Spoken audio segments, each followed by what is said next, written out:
So for my Shakespearean piece, I really wanted to represent the idea of like a very famous writer. I just wanted to represent it in my perspective.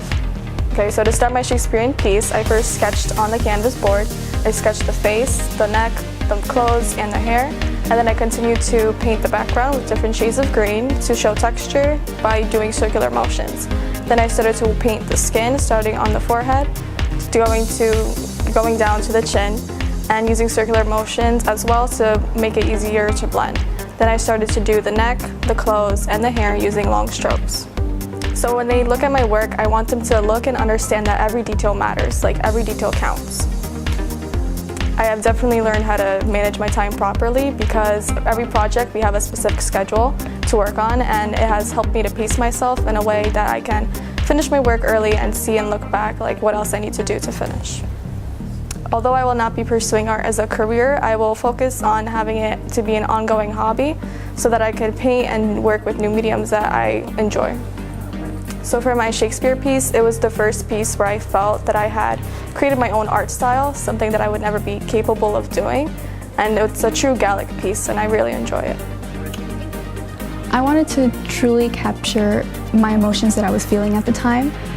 And college is a stressful thing, and the application process can be lengthy. So I decided that what would be best for my portfolio is an art piece that would take me out of my comfort zone and something that I've never done before, which is an aquatic piece. So that's what I decided to do with this artwork. First, I looked for inspiration online, and I decided to use one that was underwater because I had never done that before. So I took it to Adobe Photoshop and I made it my own, adding elements, changing the hues and the levels of it. And then I printed out the reference and then I started out on my artwork. Sometimes you just have to go without a plan, and that's kind of what I was doing because I had never worked with this medium before, which was acrylic. I have matured as a person as well as an artist in several ways, more than one. Time management is one, and also precision, not only in my artwork but in my day-to-day life. In the future, I plan on going to college and pursuing communication art. Not so much as an artist, but I do want to become a graphic designer. Well, basically I came up with it by first researching. I researched it first, and I tried looking for something that I'm really good in, as in like shading and stippling.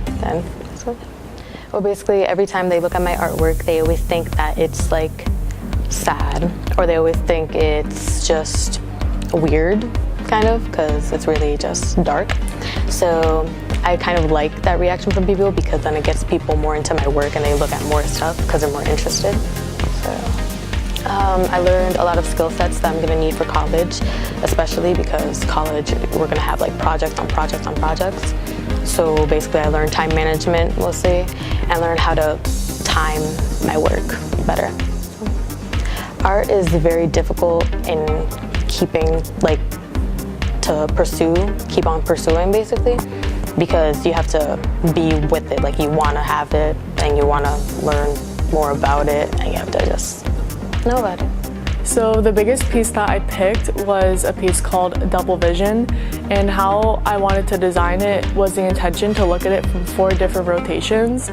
So basically it started off as a shop project, and how I thought of it was I went into nature, brought my sketchbook because I feel like when I'm with nature, just like looking at the sky and the clouds and the lakes and stuff, I feel like I'm one with my creativity. So that's how I came up with it. So I started off with a sketch, and then I started to do a more concrete sketch, and I compiled images into Photoshop, and as I was doing it, I planned about 30% of it, but then the other 70% I kind of did on the spot. I want them to relate to it and form their own interpretation different than mine. In the future, I plan to become a graphic designer working for a design firm, but I'll always keep art a part of my life, especially fine art. Yeah, so art isn't just a hobby to me, it's more like my lifeline. I use it to put my thoughts into a picture for other people to try to understand what my thoughts are. So one of the pieces in there is called Is This America? It's basically Childish Gambino holding a flag, the American flag upside down. In the background, it's all the the locations of the school shootings up until June 2018. Okay, so I really wanted to create like a provoking piece. I really wanted to impact people and then to really like send a message through my artwork. So first it's like researching what I want to make first of all. So it's like I'll look up trends or just anything I'm interested in, and then I'll draw thumbnails and just quick sketches, and then I keep adding or revising until I get like a final sketch, and then I choose my mediums and I execute. So first I want them to see like an overall aesthetic, to like have them want to see it to begin with, and then I also want them to feel the message that I'm trying to convey. Planning is the foundation for anything and everything in life. If you have a solid foundation, then going forward it's like smooth sailing. So I plan to pursue graphic design in my life, and hopefully I'll become a graphic designer and open up my own art company. I want people to know it's always been a part of my life. It's never just been a hobby. I've always wanted to do something with art, and anything can happen. You know, art isn't just like the dream that people have. It can be pursued and can be achieved. I had wanted to start my senior year pushing my boundaries with more creative and conceptual art pieces, and so then with that I thought of, well, why don't I try and visualize how I feel on a piece of paper. So then I drew a lady with a snake around her neck because she felt compressed to stay in her comfort zone, but I wanted to push my boundaries, so then I just let whatever flow and put it on the paper.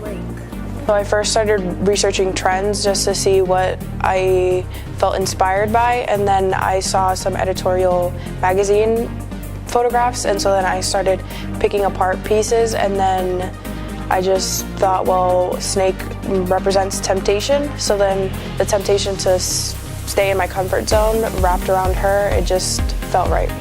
I want them to feel like they can relate, like they can understand what I'm trying to convey, and then maybe add their own twist to it. I don't want it to just have one simple meaning for everyone, just however they want to interpret it. That time management is everything.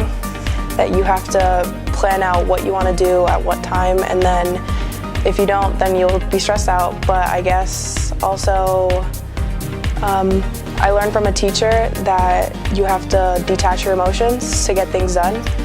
So then some pieces I get too stressed out to keep going. Maybe I can't do it, but you just have to let that all go, and then you'll figure it out once you're done. I plan to go to art school, School of Visual Arts, and so I just want to be able to free myself artistically and creatively, and then we'll see where I go.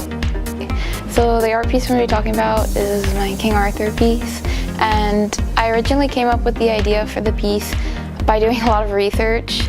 At first I knew that I wanted to do a portrait of King Arthur, but I didn't know how I wanted it to be done or what I wanted to look like. So I started by researching.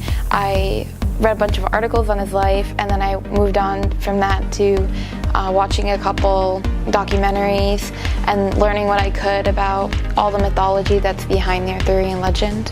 And then from that I went on to create some sketches, some rough drafts, and eventually I moved on to creating the planning of the painting and executing it.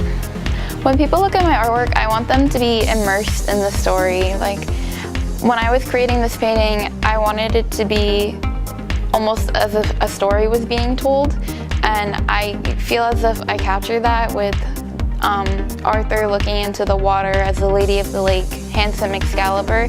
And you can see it, like the expression on his face. He looks kind of wary and almost confused and scared because he knows that at this point his life is almost falling apart, because he knows that Guinevere is about to betray him, and he's nervous and scared of that, but he's still very young and doesn't know exactly what to do. And when people look at that, I want them to look at all the details in the painting and really find themselves in that storyline. I think the thing I learned the most that will really help me is planning, because being able to have the exact measurements and the proportions of everything is really important when you're trying to make a piece. I would also say that I really enjoyed learning computer stuff, because I'm very technology inept, and being able to now be like certified in Adobe Photoshop is really amazing. In the fall, I'll be starting at Pratt Institute in Brooklyn, and I'm going to be majoring in communications design with a specialty or concentration in illustration. So I'm really excited to continue into the art field and hopefully become a book illustrator and author for young adults and children's books.